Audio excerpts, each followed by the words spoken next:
하나님의 말씀에 지식 즉 에피그노시스의 증가로 나아가십시오.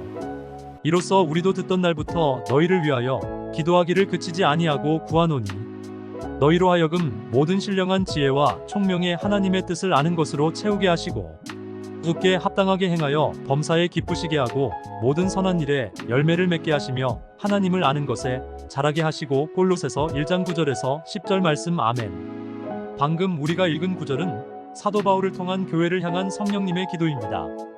하나님께서는 당신이 하나님을 아는 것에 자라남과 동시에 모든 선한 일에 열매 맺기를 바라십니다. 이것은 정말 중요한 내용입니다. 여기서 흥미로운 바울의 단어 선택은 그가 지식을 설명하기 위해 에피그노시스를 사용했다는 것입니다. 이 단어는 성경시대의 일상 대화에서는 자주 사용되지 않았습니다.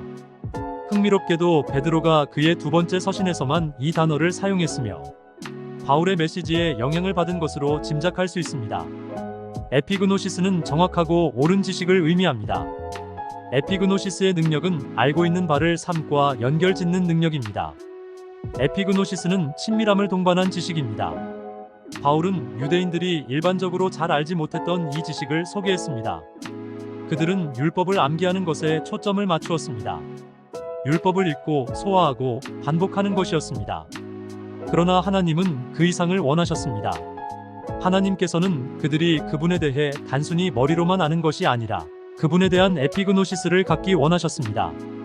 하나님께서 이렇게 말씀하신 것은 당연합니다.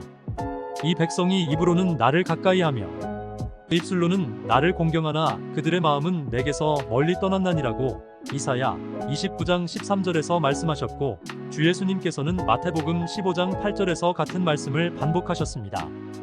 이 백성이 입술로는 나를 공경하되 마음은 내게서 멀도다.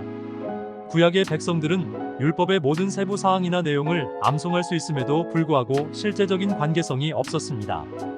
따라서 바울은 더 높은 수준의 지식, 즉 알고 있는 바와의 연결성을 포함하고 있는 지식을 소개했습니다. 에피그노시스는 단순한 관찰을 뛰어넘습니다. 이는 심오한 영적 연결을 포함합니다. 따라서 당신이 성경을 접할 때 그것은 단순히 일상적인 학습이 아닌 주님과 그분의 신성한 진리와의 관계 및 상호작용을 발전시키는 것입니다. 할렐루야! 나는 모든 지혜와 영적인 총명 안에서 하나님의 뜻에 대한 정확하고 정밀한 지식으로 충만합니다.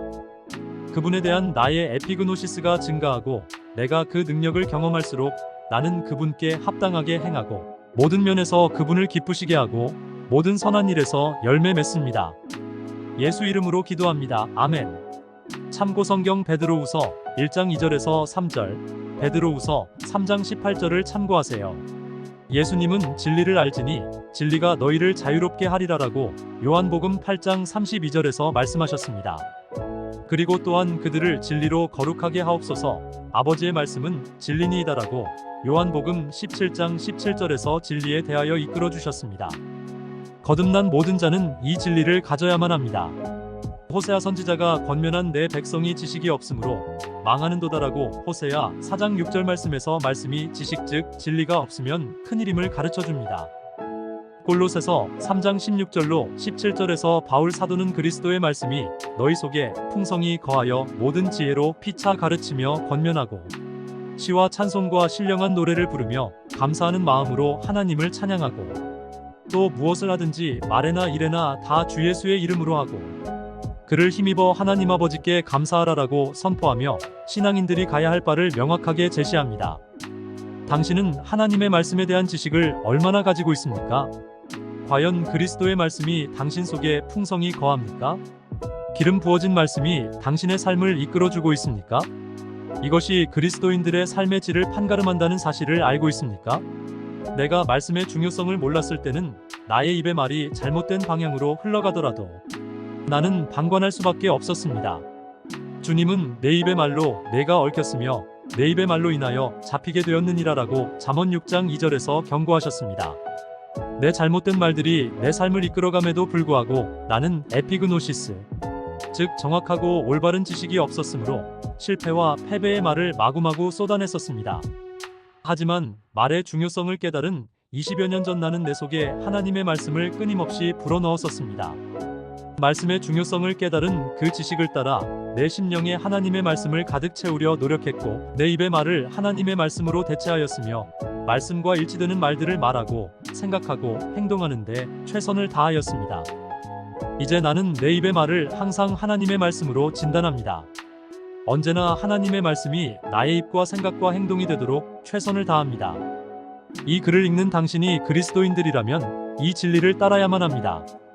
당신의 입의 말이 당신의 삶을 결정합니다. 어떤 인생을 살기 바라십니까? 당신의 인생이 어떤 질의 인생이 되기 원하십니까? 그것은 바로 당신의 입의 말과 생각에 달렸습니다. 하나님의 말씀에 대한 에피그노시스 즉 정확하고 올바른 지식 즉 진리에 초점을 맞추십시오. 에피그노시스의 능력에 알고 있는 바를 삶과 연결 지으십시오. 친밀함을 동반한 지식에 집중하고 그 지식과 함께 삶을 영위하십시오. 주께서 그러하심과 같이 당신도 그러하다고 요한일서 4장 17절은 선포하고 있습니다. 할렐루야! 아래의 말씀들은 나를 향한 1인칭으로 바꿔서 고백하는 나의 말씀들입니다. 당신도 나를 따라 이 말씀들을 지금 10번만 소리내어 읽어보십시오. 그리고 그 말씀을 따라 자신이 누구인지를 새롭게 인식하십시오. 여호와가 나를 항상 인도하여 메마른 곳에서도 내 영혼을 만족하게 하며 내 뼈를 견고하게 하리니 나는 물된 동산 같겠고 물이 끊어지지 아니하는 샘 같을 것이라. 이사야 58장 11절 말씀. 아멘. 내 하나님 여호와가 내 가운데에 계시니 그는 구원을 베푸실 전능자이시라.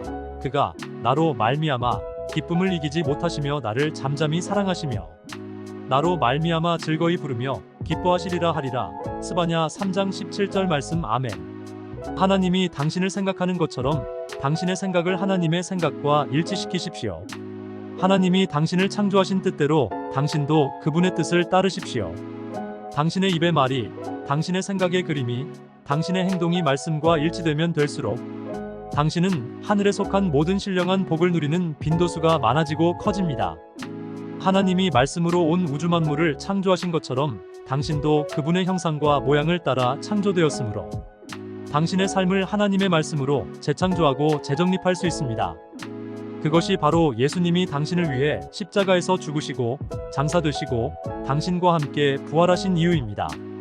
성령님께서 당신을 거쳐 삼아오신 이유가 당신을 하늘에 속한 모든 신령한 복을 누리도록 돕기 위해 오신 하나님의 뜻입니다. 매 순간 말입니다. 할렐루야! 당신이 믿는 예수님은 절대로 소설의 주인공이 아닙니다. 사실이며 실제이며 실존이며 진실이며 진리 되시는 분이십니다. 공의로우시며 신실하시며 친밀하시고 아름다우시며 사랑이 충만하시고 은혜가 넘치시는 유일하신 신이십니다. 만왕의 왕이시며 만주의 주가 되시고 전능하시고 언제나 어느 곳에나 계시며 절대적인 주권자이십니다. 그분을 인정하고 모셔드리고 환영하며 시인하고 고백하는 당신의 자세가 필요합니다. 그리고 끊임없이 실천하는 행동이 필요합니다. 지금까지 하나님의 말씀에 대한 지식이 부족했다면 바로 지금부터 말씀의 지식을 공부하십시오. 그리고 당신의 입의 말을 그분의 말씀으로 일치시키십시오. 당신의 입의 말과 생각의 그림이 당신의 인생입니다. 당신의 입의 말과 생각의 그림이 당신의 삶입니다. 그 이상도 그 이하도 아닙니다. 꼭 이 진리를 기억하십시오. 그리스도인은 그래서 위대한 삶을 삽니다. 할렐루야!